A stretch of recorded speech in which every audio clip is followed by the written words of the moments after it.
अब आपका very first question है एक्सरसाइज 1.1 का, जिसमें कि एक बहुत अच्छी आपको एक पिक्चर दी है, एक फिगर दी है, और ये फिगर आपके क्वेश्चन का आंसर है कि आप ये कहते हैं ना कि क्या यूज है मैथमेटिक्स का, तो ये आंसर करेगा क्वेश्चन। आपका रूम बना रहा है और इस रूम के कोऑर्डिनेट्स हमें दिए हुए हैं। यहाँ पर एक वार्डरोब है, आपकी अलमीरा दे रखी है, एक अलमारी भी आपके पास, एक बेड है यहाँ पर लगा हुआ है। यहाँ बेड के पास में, क्योंकि आप रात में स्टडीज करते हैं, तो आपके लिए यहाँ पर एक लैंप लगा हुआ है। यहाँ पर पॉजिटिविटी बनी रहे तो इस रूम के अंदर एक फ्लावर पॉट भी रखा हुआ है विद छोटा सा प्लांट। तो अब जो क्वेश्चन आता है वो इस पूरी पिक्चर को एक्सप्लेन करने वाला आता है। सबसे पहले तो हमें कोऑर्डिनेट्स बताने हैं, क्योंकि ये एक्स एक्सिस आपका है, ये हमारा एक्स एक्सिस है और ये हमारा वाई एक्सिस है। तो बच्चों आपको ये तो पता है कि जब दोनों पॉजिटिव है तो कौन सा क्वाड्रेंट है, ये हमारा फर्स्ट क्वाड्रेंट है। सब पॉजिटिव रहेगा, एक्स वाले कोऑर्डिनेट भी पॉजिटिव रहेंगे और वाई वाले कोऑर्डिनेट होंगे वो भी पॉजिटिव रहेंगे। तो मतलब कोऑर्डिनेट इसके पॉजिटिव रहेंगे, एक्सिस भी पॉजिटिव है और ऑर्डिनेट भी पॉजिटिव है। अब यहाँ पर हमें जितने भी पॉइंट्स लिए हुए हैं, जो यहाँ पर सबसे पहले ओरिजिन 0 0, आगे बढ़ते हैं 1 2 3, 3 पर हमें मिला W, W पर यहां पर W है, इट मींस एक्स एक्सिस पर तो +3 चला, पर Y एक्सिस पर 0, तो W1 हो गया हमारा 0 +3 एंड 0। आगे बढ़ते हैं, आगे हमारी क्वाड्रॉप का दूसरा पेयर आ जाता है, जहां पर ये आ जाती है आपका +7, क्योंकि Y एक्सिस पर नहीं चले तो 0। नेक्स्ट D1, D1 के कोऑर्डिनेट क्या होंगे? D1 एक्स एक्सिस पर, देखिए वाई एक्सिस पर चल ही नहीं रहा, ये सिर्फ इन पॉइंट्स की बात कर रहा है, तो D1 हमारा हो गया 8,0। आगे बढ़ते हैं, और कोई पॉइंट हमारा रह जाता है तो R1, R1 के कोऑर्डिनेट, क्योंकि 11 और 12 के जस्ट बीच में आ रहा है, जब ये प्रॉपर ग्राफ में रिप्रेजेंट किया जाता है तो हमें एग्जैक्ट पॉइंट पता चल जाता है, क्योंकि हम बोर्ड पे आपको एक्सप्लेन कर रहे हैं। इन दोनों के जस्ट बीच में है तो 11.5 दोनों के बीच में है और y पर 0। चलिए इस लाइन को ही पकड़ते हैं, इस कॉर्नर पर लास्ट पॉइंट पर, क्योंकि ये x एक्सिस का बिल्कुल एंड पॉइंट है जो कि 12 पर एंड हो रहा है, तो +12 और y पर चला ही नहीं तो 0। अब यहीं से आगे बढ़ जाते हैं, b पॉइंट पर आते हैं, 12 x एक्सिस पर ये 12 गया है और y एक्सिस पर ये यहां से चलता चला आया है, y एक्सिस पर b पॉइंट के हो जाते हैं हमारे कोऑर्डिनेट 12,10। यहां से c पर आ जाते हैं, देखिए यहां क्या हो रहा है, इस पॉइंट पर x एक्सिस चला ही नहीं तो x के लिए 0 और y के लिए +10 हो जाता है। और आगे चलते हैं, यहां पर एक पॉइंट आ जाता है f पॉइंट, f पॉइंट ये आपका f पॉइंट है।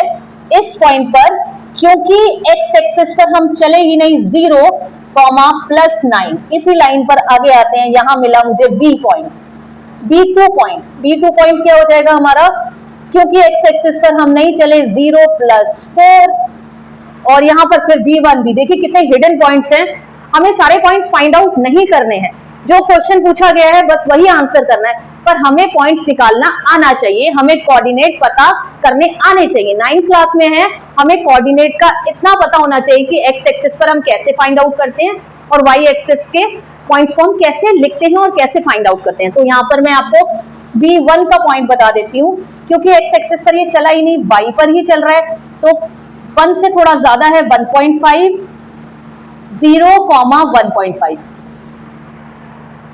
अब हम क्वेश्चन पर आ जाते हैं, बीच के पॉइंट्स भी मैंने ऐसे ही लिख दिए हैं, आप जहां जहां पर जिस पॉइंट की रिक्वायरमेंट होगी हम डाल देंगे। अब फर्स्ट क्वेश्चन आता है इस फिगर को देखने के बाद कि आप इसका आंसर करें।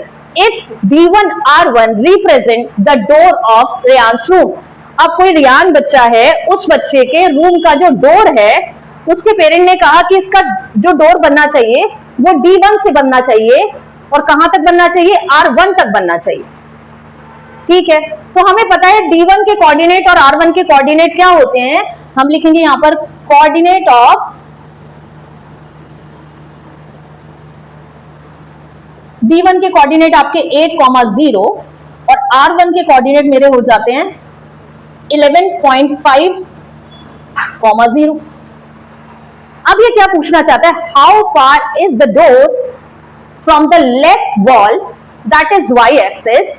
अब ये जो लेफ्ट में एक वॉल बनी हुई है, इस वॉल से ये डोर कितना दूर है, what is the distance between the door and the wall. अब ये वॉल क्या थी, ये x एक्सिस था, और ये जो हमारा डोर बना रहे हैं, ये यहां से यहां तक एक डोर बना रहे हैं, तो ये कह रहे हैं ये कितना दूर है। तो देखिए ये D1 के कोऑर्डिनेट होते हैं हमारे 8,0 और R1 के कोऑर्डिनेट हो जाते हैं हमारे 11.5,1, क्योंकि डोर स्टार्ट 8 से हो रहा है, तो जो डिस्टेंस है y एक्सिस से it will be 8। The door begins from 8 units from y axis sorry, जो हमारा डोर है वो 8 यूनिट पर स्टार्ट हो रहा है y एक्सिस से। अब सेकंड क्वेश्चन करेंगे।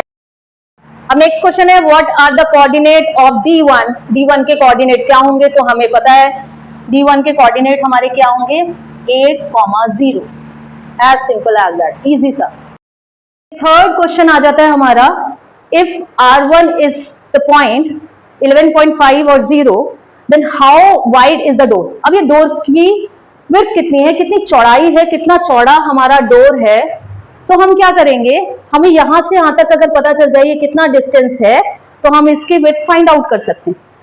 तो हमारा जो डोर है उसकी विड्थ है, क्योंकि y एक्सिस पर तो चला ही नहीं तो टेंशन ही नहीं है, हमें एंड पॉइंट है 11.5 माइनस 8, तो हमारा ये आ जाता है 3.5 यूनिट्स, क्योंकि कोऑर्डिनेट में यूनिट्स नहीं है तो 3.5 यूनिट हम लिखेंगे। नेक्स्ट कहता है do you think this is a comfortable width for the room door. क्या ये डोर के लिए कंफर्टेबल है, क्या ये छोटा तो नहीं है कि कोई बहुत मोटा सा पर्सन है एंटर कर भी पाएगा या नहीं। तो ये जो विड्थ है वो 3.5 है, हमें एग्जैक्टली पता करना पड़ेगा फीट्स में ये कितनी है। तो let it be in inches, इसको अगर हमें कन्वर्ट करना है फीट्स में, क्योंकि जो रूम्स होते हैं वो फीट में होते हैं, तो हमें 3.5 इंटू 12 करना होगा, तो हमारा कितना आ जाएगा,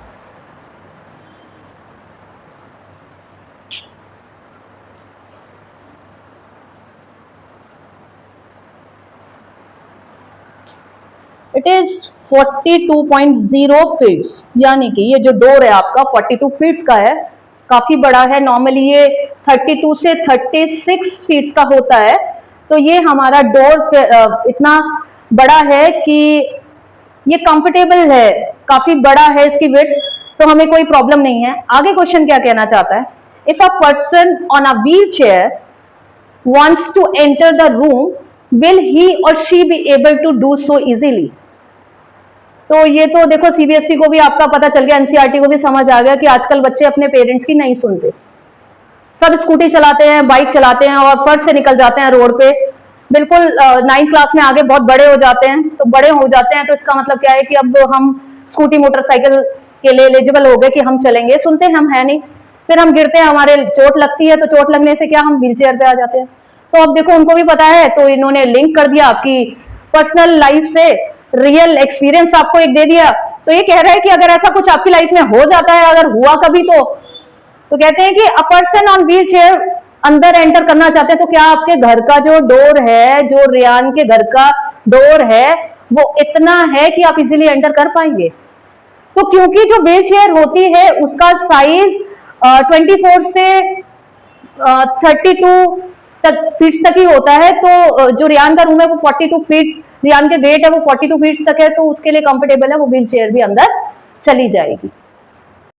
नेक्स्ट फोर्थ क्वेश्चन है, इफ B1 जिसके कोऑर्डिनेट हमें दे रखे हैं 0,1.5 एंड B2 0,4। चलिए देखिए कहां पर है ये B2, हमारा ये रहा 0,4, ये देखिए यहां पर रियान का वॉशरूम है, ये यहां पर एक डोर बना रखा है, ये वॉशरूम का डोर है रियान का B1 से B2 तक।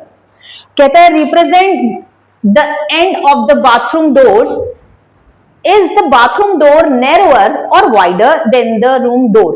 देखिए हमने रूम डोर निकाला था, रूम डोर हमारा 3.5 यूनिट्स आया था।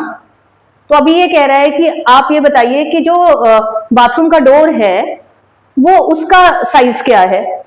तो हम कैसे फाइंड आउट करते हैं, B2 माइनस B1, मतलब अब हम इसके कोऑर्डिनेट माइनस करते हैं, 4 माइनस 1.5, देखिए ये आपका हो जाता है 4.0, 1.55 और 3 में 2.5। तो आपका जो डोर का यूनिट आता है वो है हमारा 2.5 यूनिट्स। अभी हमने जो डोर निकाला था रियान का वो हमारा 3.5 यूनिट था, पर जो बाथरूम का डोर है वो हमने फाइंड आउट किया है 2.5 है। तो हमारा जो डोर है बाथरूम वाला वो नैरोअर है as compare to the rooms door. तो 3.5 इज ग्रेटर देन 2.5। तो हम यहां लिख देंगे कि bathroom door is narrower as compare to main door, room का डोर।